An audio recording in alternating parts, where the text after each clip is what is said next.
to an airstrike called in by a tester in San Diego has been triggered by a real player. Now, the battle you're about to watch is a Raven assault on a Sever fuel depot. CJ Heine, MAG's lead level designer, is acting as our squad leader today. Now, if we take a look at CJ's command network interface, you can get a feel of the scale of this battle.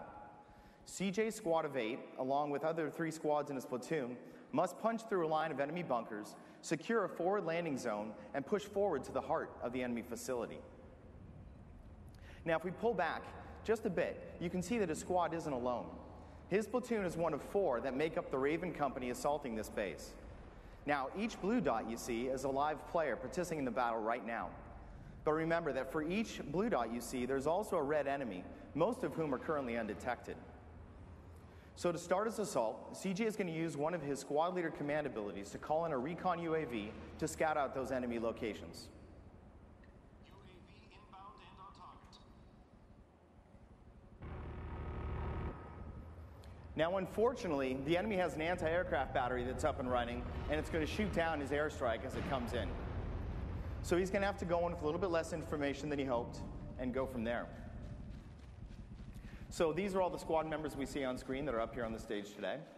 They're going to move out. CJ is going to assign the first objective to his team, which is to assault a bunker. This bunker serves as a forward spawn for the enemy, so if they can destroy it, they'll manage to push the defenders back farther into the heart of the base.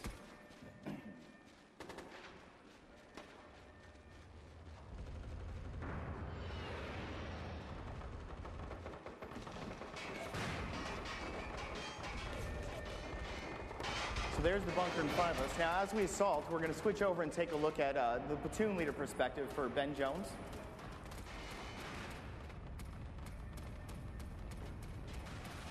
Now, these bunkers are very challenging targets. They have to go in, plant a charge at the base of it. They can attack the turret on top from distance, but if they have to get in close to plant the charge and defend that charge for a period of time while the defenders try to defuse it.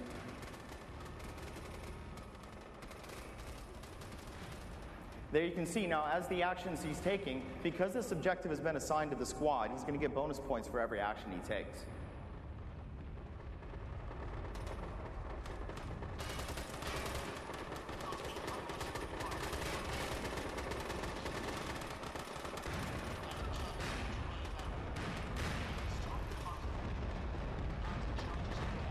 So now that they've managed to destroy that bunker, it's going to push all the defenders back farther into the heart of the base. His team's going to move up, plant charges once again on that anti-aircraft battery that was causing him so much trouble earlier, and defend that. Now, taking care of this will do a couple of things, give a couple of advantages to his team. First and foremost, it will allow the commanders to call in airstrikes as they battle, but it's also going to secure this as a forward spawn point for his team, which we'll see in a moment here.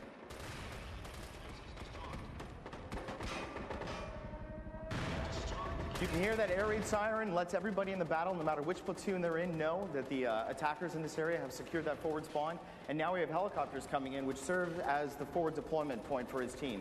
So if anybody in his squad dies from this point forward, they will respawn those helicopters and be able to push forward. And they're also very powerful at securing this landing zone. They're all equipped with miniguns, once again, all commanded by real players.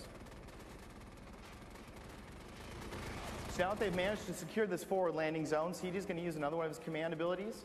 He tried to call on a UAV earlier, but now he's going to use an airstrike. He's going to call on a cluster bomb to clear the enemy off this wall and secure the point so his team can push forward and hit the heart of this facility.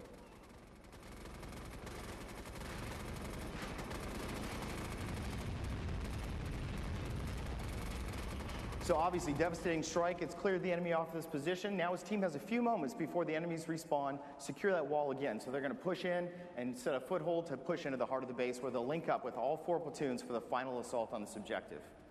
Now, I do hope you all were taking notes because we're going to have this game running live on the show floor for the next 3 days with full 256 players. Come down there, pick up a control, and join the battle. I look forward to it. Thank you so much.